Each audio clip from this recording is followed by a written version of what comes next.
Is it time to begin a debate as to which Boston athletes belong on our Mount Rushmore of social justice?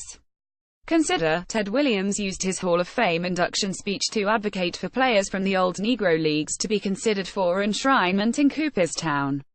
David Ortiz, speaking at a pre-game ceremony at Fenway Park just 5 days after the 2013 Boston Marathon bombings, delivered these never-to-be-forgotten words: "This is our expletive city.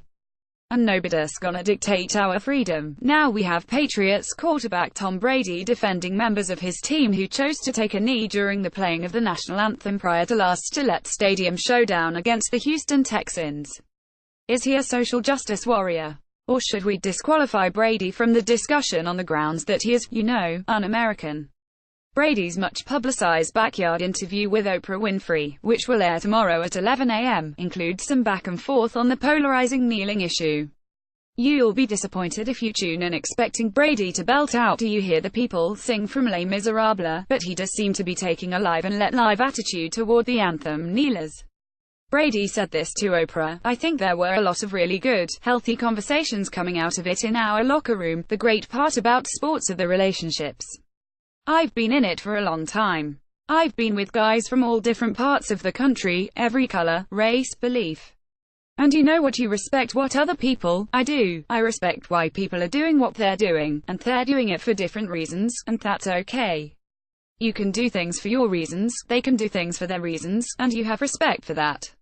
But I thought it was great." This is the key part of the quote: "I respect why people are doing what they're doing, and they're doing it for different reasons, and that's okay." There's also this business about healthy conversations. If we were doing preseason power rankings for the National Euphemism of the Year title, healthy conversations would be no.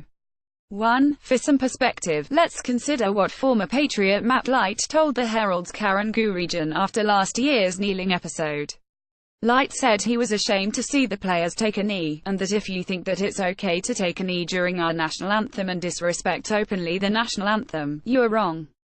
As a guy that's been there and helped set up the Patriot way so they can walk in there and do what they do, it's beyond disheartening.